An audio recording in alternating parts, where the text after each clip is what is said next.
오늘도 예배자를 지키고 계신 우리 고등부 친구들 그리고 선생님들을 사랑하고 축복합니다. 일주일 동안 잘 지내셨죠? 네. 우리 옆에 있는 분들에게 이렇게 한번 웃으면서 인사해 볼까요? 너는 예배 드릴 때가 제일 예뻐. 너는 예배 드릴 때가 제일 멋져. 좀 해봐라. 예쁘고 멋지다고 하니까 그래도 조금 따라하는구나. 자꾸 이런 인상만 해야겠습니다. 어깨 한번 펴볼까요? 어깨를 좀 폈으면 좋겠어요. 설교문에 없는 내용이긴 한데 제가 이름이 정확히 기억이 안 나는데 조던 땡땡땡이 지은 인생의 12가지 법칙이라는 책이 있거든요. 그 책은 어떻게 하면 사람이 잘 살고 풍요롭게 살 수 있을까에 대한 12가지 법칙을 제시하는데 그 중에 첫 번째가 뭐냐면 어깨를 펴라입니다. 그러니까 지금 있는 이 자리에서 어깨를 펴고 당당하고 즐겁게 살아라 라고 하는 거거든요.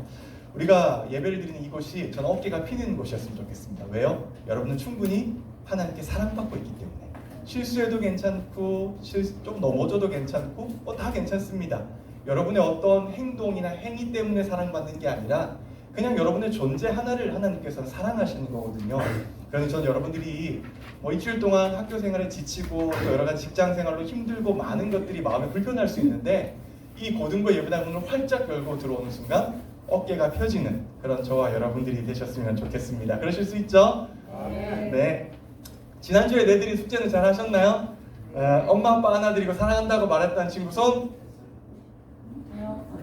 네, 친구는 없고 선생님.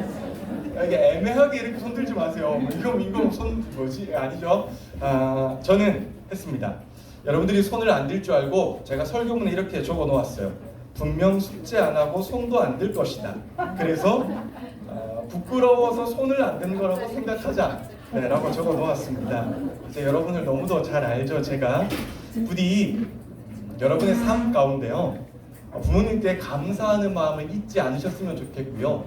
그 감사하는 마음이 단순히 마음에만 있는 게 아니라 말과 행동으로 조금 이렇게 표현되는 저와 여러분이 되셨으면 좋겠습니다. 오늘은 교회력으로 따지면 성령 강림주일입니다. 성령님께서 부활 후 예수님께서 말씀하신 그 성령님이 오신 날이고요. 동시에 스승의 주일이기도 합니다. 여러분 성령님께서는 성경을 보면은 평생 저와 여러분의 마음 가운데 거하는 분이라고 소개를 해주시거든요. 다시 말하면 평생 저와 여러분의 선생님이 되시는 분이세요. 그런 성령 강림 주일과 동시에 스승의 주일이 함께라고 하는 것에 대해서 저는 굉장히 은혜가 있고요. 이 은혜가 배가 되는 것 같아서 너무도 기쁜 하루인 것 같습니다. 개인적으로 조금 아쉬운 것이 있다라고 하면은 스승의 주일에 대한 생각과 기념 것들이 많이 사라진 것 같습니다. 요즘은 카네이션 하나 달아드리기도 참 힘든 시대가 되어버렸어요. 김영란법에 의거하면 지켜야 할 법들이 참 많이 있습니다. 예를 들면 공적인 자리에서 카네이션 1개까지는 되나 선물은 안 되고요. 예외적으로 작년 담임 선생님이나 교과 담당 선생님들에게는 5만 원 이하의 선물을 할 수가 있습니다. 이것 외에도 금지하는 조항이 진짜로 많이 있더라고요. 이 법의 취지는 이해하겠습니다만 1년에 한 번 있는 스승의 날인데 라고 하는 안타까운 마음이 개인적으로 들고는 합니다. 매년 청와대 게시판에 보면 선생님들의 청원이 올라옵니다. 올해도 역시 5월 2일에 한 선생님께서 이렇게 청원을 하신 적이 있습니다. 스승의 날을 폐지해 주시고 교육의 날로 바꾸어 주세요 라는 제목을 달았는데 그 이유를 보면 이래요. 중간만 퍼봤는데 종이 카네이션은 되고 생화는 안 되며 이마저도 학생 대표가 주는 것만 된다는 지침도 어색합니다. 이미 스승의 날은 퇴색되었습니다. 스승의 날을 못 없앤다면 차라리 교육의 날로 바꾸어 주세요 라는 청원이 올라왔습니다. 그리고 이 글을 그렇게 마쳤습니다. 개인적으로는요 스승의 날이 되면은 그 전주에 국민청원 게시판에 들어가서 제가 한번 읽고는 하거든요. 2019년 5월 14일에 올라왔던 청원이 저는 가슴이 가장 아팠던 것 같습니다. 한 교사가 이렇게 청원을 올렸습니다. 길지 않으니까 한번 들어보세요. 저는 17년차 고등학교 교사입니다. 내일이면 스승의 날입니다. 하지만 교육 현장에서 스승은 없어진 지 이미 오래입니다. 하루 종일 엎드려 자는 학생들을 보고도 흔들어 깨울 수 없습니다. 신체 접촉은 성 문제로 빌미를 잡힐 수 있기 때문입니다. 중간에 생략하고요. 수업 시간에도 학생의 심기를 건드리면 안 됩니다. 학생의 인권이 더 소중하기 때문입니다. 학생의 인권요, 저도 당연히 소중하고 존중되어야 한다고 생각합니다. 하지만 교사의 권위가 실종된 학교에서 그 학생의 인권이라는 건 무슨 의미가 있을까요? 교사의 인권은 도대체 어디서 찾아야만 할까요? 교권을 소멸시켜야만 학생의 인권이 보호된다라고 하는 생각은 도대체 어디에서 나온 것일까요? 이제 더 이상 스승은 학교에 존재하지 않습니다. 우리는 그저 교육을 서비스하는 근로자일 뿐입니다. 스승의 날, 김영란법의 그늘 아래 선 학생도 선생님도 너무 머쓱한 날입니다. 학교 선생님은 1년에 단 한 번 자신이 가르치는 아이들에게 감사하는 마음을 담아내미는 꽃 한 송이, 편지 한 통, 선물 하나를 받아도 죄가 되는 세상이라니 참으로 배탄하지 않을 수 없습니다. 차라리 스승의 날을 폐지해 주십시오. 이 글은 1072명의 동의를 받으며 그냥 그렇게 마무리가 되었습니다. 여러분 참 안타깝지 않습니까? 선생님이라는 이름 그 하나는 사실 교회에 있던 학교에 있던 어디에 있든 존경의 대상이 될 만한 참 소중한 이름인데 우리가 이런 것들을 참 많이 놓치고 사는 것은 아닌가라고 하는 개인적인 안타까움이 점점 더 커지기 있습니다. 여러분에게 스승은 어떤 의미입니까? 여러분들에게 옆에 계신 교회 선생님들은 어떠한 의미이며 또 어떤 마음으로 매주 선생님들을 대하고 계신가요? 저는 오늘 여러분들이 그리스도인이라고 한다면 오늘 성경이 우리에게 말하는 이것을 좀 잘 기억하면서 평생을 사시면 좋겠다라는 생각을 해보게 됩니다. 오늘 본문인 히브리서 13장 7절을 우리말로 한번 같이 읽을까요? 같이 읽읍시다. 시작. 하나님의 말씀을 여러분에게 전해준 여러분의 지도자들을 기억하십시오. 그들이 산 삶의 결과를 살펴보고 그 믿음을 본받으십시오. 여러분 히브리서 성경책을 보시면 13장에서 히브리서가 끝이 납니다. 히브리서는 우리가 그리스도인으로서 어떻게 살면서 하나님의 영원한 복을 누릴 수 있는지, 영원한 대제사장적 예수님을 어떻게 따라 살 수 있는지에 대해서 우리에게 말을 하고 강조하고 있는 성경입니다. 그러면서 우리가 살면서 그 은혜를 영원토록 누리고 삶을 살아야 돼 라고 하는 축복의 말씀으로 성경을 마치고 있습니다. 그런데 여러분, 누가 그런 복을 받는 겁니까? 누가 하나님께 그런 복을 누리는 삶을 허락받게 되는 것입니까? 오늘 본문에 보면은 영적인 지도자들을 잘 기억하고 그들에 대해서 예절을 지키는 사람이 하나님의 은혜와 복을 누린다라고 오늘 저와 여러분에게 설명하고 있는 중입니다. 영적 지도자라고 하는 말을 오늘의 말로 표현해 본다면 늘 설교를 저는 저도 해당이 되겠고요. 여러분 옆에서 항상 기도하고 여러분들을 늘 함께하는 고등부에 계시는 모든 교사 선생님들이 포함되는 것입니다. 우리는 이런 분들에게 예절을 좀 지킬 필요가 있습니다. 성경이 우리에게 말하는 예절은 크게 두 가지입니다. 이 구절은 우리에게 두 가지의 예절을 지키고 있는데 첫 번째, 그분들을 기억하라고 말을 하고 있습니다. 여러분 첫 번째로 우리가 선생님들에 대한 예절을 지킬 것은 선생님들을 기억하는 여러분들이 되셨으면 좋겠습니다. 제가 종종 우리가 이렇게 자리가 바뀌잖아요. 그럼 제가 밖에서 친구들에게 들어올 때 근데 여기 담임 선생님이 누구셨지? 라고 물으면 한 절반 정도는 뭐라고 말하면 잘 모르겠어요. 선생님 이름을 잘 몰라요 라고 말하는 친구들이 있습니다. 여러분 성경은요 우리에게 그렇게 하지 말라고 말을 해요. 여러분에게 배정된 여러분을 담당한 선생님은 1년 동안 변하지 않고 늘 가는 여러분들의 선생님입니다. 그러면 적어도 선생님의 주민등록번호와 선생님이 뭐를 좋아하는지, 선생님의 차 색깔은 무엇인지, 어디에 사는지조차는 기억 못할 수 있지만 그래도 선생님의 성함 정도는 자연스럽게 나오는 여러분들이 되셨으면 좋겠어요. 고등부 생활 길어야 3년입니다. 4년, 5년, 6년, 7년 하지 않습니다. 물론 선생님으로 오시게 된다면 이야기가 좀 달라지지만요. 그런데 3번 만난 그 3번의 선생님 이름을 기억하지 못한다라고 하는 것은 제가 봤을 때 성경적인 가르침을 따라 살고 있는 건 아니라고 생각을 합니다. 그러니 저는 오늘 여러분들이 혹시라도 잠깐 여러분 선생님 헷갈리신 분이 있다라고 한다면 반드시 기억하시고 혹은 밖에서 들어올 때 제가 여기 선생님이 누구였지? 라고 하면 자랑스럽게 당당하고 우아하게 저희 선생님은 이분이세요 라고 말하는 여러분들이 되셨으면 좋겠습니다. 부디 오늘 완전히 외우시기를 바랍니다. 예의를 지키는 두 번째 방법은 그분들의 삶을 보며 그 믿음을 본받으라 라고 성경은 우리에게 말을 하고 있습니다. 여러분 생각해보면 그렇잖아요. 제가 매주 물론 여러분에게 설교를 하기도 하지만 또 여러분들은 제 설교가 마치고 나면은 반에 들어가 선생님과 함께 삶을 나누잖아요. 그때 단 한 번이라도 저나 선생님들이 이렇게 말한 적 있습니다. 있습니까? 너 삶의 주인은 하나님이 아니라 너 자신이야. 그러니까 너는 욜로의 삶을 누리면서 인생을 정말로 즐겁게만 살아야 돼. 다른 사람 생각할 필요 없어. 너가 제일 중요해. 다른 사람을 밟아서라도 네가 오늘 행복한 게 제일 첫 번째야 라고 제가 단 한 번이라도 말을 한 적이 있습니까? 여러분의 선생님이 단 한 번이라도 그렇게 여러분들을 가르친 적이 있습니까? 그러지 않습니다. 오히려 반대로 가르치고 반대로 말을 하죠. 그래서 불편할 수 있어요. 여러분의 삶에 굉장히 불편한 이야기가 될 수 있습니다.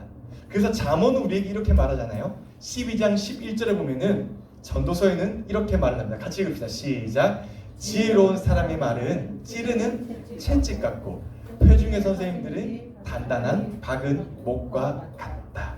그러니까 저나 선생님들이 하는 말이 여러분의 삶에서 조금 불편한 이야기가 될 수가 있어요. 그런데 성경은 아니야. 그 말이 찌르는 채찍 같고 단단한 목 같지만 한 번 박히면 흔들리지 않고 굉장히 견고하고 너를 안전하게 할 거야 라고 말을 해요. 그래서 선생님들의 말을 잘 듣는 사람들은 흔들리지 않는 삶을 살게 되는 것이죠. 선생님들의 말씀을 순종하는 사람은 그 인생이 안전하게 되는 것입니다. 그래서 하나님은 저와 여러분이 이 땅을 살아가는 동안 왜 안 흔들리겠어요? 당연히 흔들리겠죠. 어떻게 살아야 되지? 어떤 게 하나님의 뜻이지? 내가 어떤 선택을 해야 하나님께서 기뻐하실까? 라고 할 때 어떻게 하면 되는 거예요? 여러분들의 선생님을 보면 되는 거예요. 아, 우리 선생님이 힘들고 어려울 때 하나님께 이렇게 기도하셨지. 우리 선생님이 이런 고민과 염려 가운데 하나님께서 기뻐하신 선택은 이거라고 직접 몸소 보여주셨지. 우리 선생님이 이렇게 하는 게 하나님께 올바른 행동이야 라고 하는 것을 직접 모범으로 보여주셨지 라고 하는 그 행동들을 여러분들이 기억하고 나도 그런 행동을 따라 살아야지 라고 하는 다짐을 하라는 것입니다. 여러분 구약 성경에 보면은 이스라엘 백성들이 하나님을 찾을 때 그냥 사랑의 하나님, 은혜의 하나님이라고 말하지 않습니다. 뭐라고 말하냐면 아브라함의 하나님, 이삭의 하나님, 야곱의 하나님이라고 자기 조상들의 하나님을 쭉 부릅니다. 왜요? 그 조상들의 하나님을 기억하는 것이에요. 그 조상들의 하나님께서 나타나셨던 하나님께서 오늘 동일하게 나에게도 나타나달라고 말을 하는 것입니다. 그러니 여러분들이 선생님들을 기억하고 선생님들이 따라서 살았던 삶의 모습대로 살아간다라고 하는 것은 성경적으로 신앙적으로 굉장히 건강한 일이라고 할 수 있습니다. 물론 이렇게 말하면 선생님들은 많이 부담되시겠죠. 그러나 그것 또한 역시 거룩한 부담 아니겠습니까? 돌아보면 여기 계신 모든 선생님들도 저도 그냥 이 자리에 앉아 있을 수 있는 것이 아닙니다. 그렇게 거룩한 부담을 가지고 계신 저희들의 선배 선생님들이 늘 계셨기 때문에 저희가 사실 이 자리에 앉아 있을 수 있는 것입니다. 그런 점에서 여러분, 오늘 나의 말과 오늘 나의 행동이 우리 아이들에게 모범이 되고 평생 삶의 지침이 될 수 있다라고 하는 것을 선생님들도 잘 기억하는 하루가 되셨으면 좋겠습니다. 미국의 정치가였던 헨리 브룩스 아담스가 이렇게 말을 한 적이 있습니다. 교사는 영원히 영향을 미친다. 그 영향이 어디까지 미치는지 그들도 알 수 없다라는 말을 했습니다. 우리가 모두 다 이 말을 정말로 제대로 잘 기억하고 마음 가운데 품는다라고 한다면 우리 고등부 공동체는 그 누구보다 행복한 공동체가 될 수 있음을 저는 확신합니다. 여러분 제가 외부에 강의를 많이 나가는 편이에요.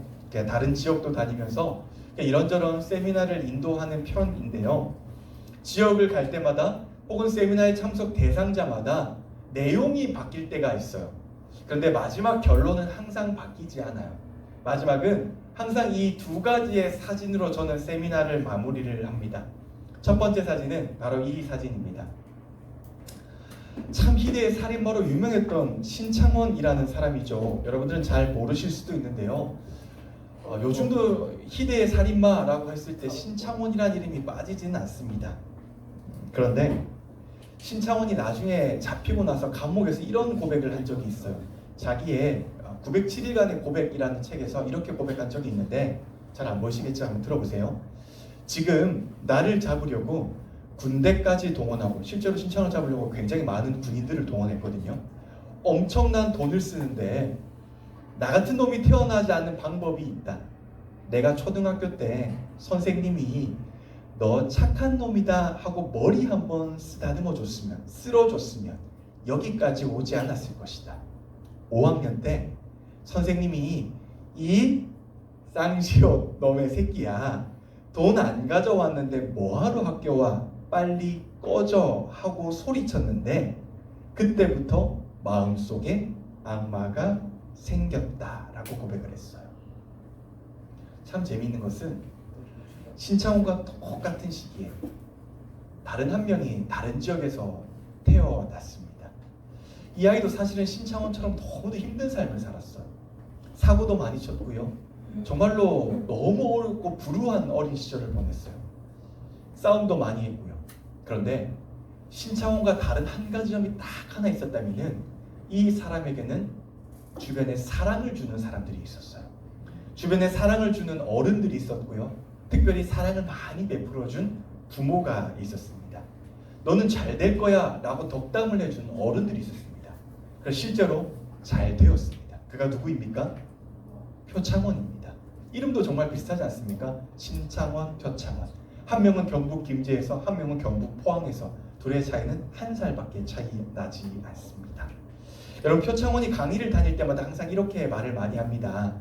그저 힘이 되는 작은 말 한마디, 눈빛 하나, 마음을 담아 보내주세요. 이 사회의 끔찍한 흉악 범죄자들은 그 작은 배려 하나를 받지 못해서 사회로부터 복수를 하고 있습니다. 지금부터라도 우리가 나보다 약한 사람들을 향해 따뜻한 눈빛과 말, 관심을 베풀어 보는 것은 어떨까요? 여러분, 이 두 가지 사진을 이렇게 비교해 놓고 보면 어떤 생각이 드십니까? 똑같은 환경에서 자랐는데 한 사람은 손가락질을 받으면서 인생을 마무리했고 한 사람은 여전히 손으로 찬사를 받으면서 굉장한 인생을 살고 있습니다. 저는 강의를 다닐 때마다 이 두 가지 사진으로 마무리를 하면서 항상 이런 생각을 해봅니다. 나는 진짜로 행복한 사람이구나. 왜요? 나에게는 지지해 주시는 부모님이 계시고, 나를 위해 기도해 주는 선생님들이 계시고, 또 나를 좋아해 주는 고등부 친구들도 있고, 참 많은 사랑을 받고 있구나 라는 생각을 해보게 됩니다. 여러분들도 마찬가지 아닐까요? 매주 여러분들에게 전화나 문자를 하고요, 주일 아침마다 왜 이 녀석이 안 오지? 라고 문 앞에서 기다리는 선생님이 늘 매주 그 자리에서 여러분들을 기다리고 있습니다. 때로는 본과 공부 시간에 침을 튀겨서 그렇게 살면 안 된다고 목소리를 높이는 선생님, 때로는 여러분들의 마음이 불편할 수 있고 들기 힘들 때도 있겠지만 그래도 여전히 변함없이 여러분들 향해서 너희가 잘 됐으면 좋겠어, 하나님 안에서 복을 누리며 살면 좋겠어 라고 끊임없이 여러분들에게 강조하는 선생님들이 계십니다. 그런 여러분들은 항상 선생님들에게 사랑을 받고 있습니다. 여러분, 누구는요 초등학교 5학년 때 머리 한 번만 쓰다듬어 줬으면 나 이렇게까지 오지 않았어. 초등학교 때 나 선생님이 너 착한 놈이야 말 한마디만 해줬으면 나 살인마로 살지 않았어 라고 그가 인생의 말년에 고백을 했는데요, 저 여러분 사실 매주마다 사랑받고 있잖아요. 매주마다 선생님에게 안기고 있잖아요. 그러니 저와 여러분은 얼마나 많은 사랑을 받고 있는 것일까요? 우리 안에 계신 성령님은 여러분들에게 얼마나 많이 사랑한다라고 말을 하고 있습니까? 그런데 저와 여러분은 진짜로 많은 사랑을 받는 사람들입니다. 그래서 이 얼마나 하나님께 감사한 일이고, 이 얼마나 성령님께 감사한 일이고, 이 얼마나 여러분들 옆에 계신 선생님께 감사한 일인지 모르겠습니다. 그래서 알렉산더 대왕이 이렇게 말을 했습니다. 나는 내 아버지에게는 생명을 비쳤지만 스승님에게는 잘 사는 법을 비쳤다. 여러분, 저는 오늘 저와 여러분이 이 알렉산더의 마지막 말을 좀 마음에 잘 기억했으면 좋겠습니다. 갈수록 스승의 날이 퇴색되어 가고 갈수록 스승의 이름들을 잊어가고요. 갈수록 내 선생님이 누구였지? 라고 하는 그런 망각 속에서 오늘 저와 여러분은 선생님들을 더욱더 기억하고 선생님들을 더욱더 기념하고 그분들을 늘 생각하며 우리가 함께 그분들과 함께 신앙생활 잘하는 저와 여러분들이 되셨으면 좋겠습니다. 특별히 오늘은 성령 강림주일입니다. 우리의 인생에 늘 스승 되시는 우리 안에 늘 내주하시는 성령님을 기억하시면서 또 그런 말씀을 매주 여러분에게 전해주는 선생님들에게 감사하는 하루를 보내시기를 주님의 이름으로 간절히 축복합니다. 그런 의미에서 우리 이렇게 한번 고백해 볼까요? 선생님이 계셔서 너무 행복합니다. 행복한 거 맞습니까? 여러분 연습해 봤으니까 저를 보고 하면 안 되죠. 옆에 있는 선생님 보면서 이렇게 해봅시다. 선생님이 계셔서 너무 행복합니다. 네. 여전히 쑥스럽죠. 그런데 그런 선생님을 보면서 늘 행복한 고백을 하는 우리 고등부 친구들 되셨으면 좋겠습니다. 우리 찬양단 친구들 나올까요?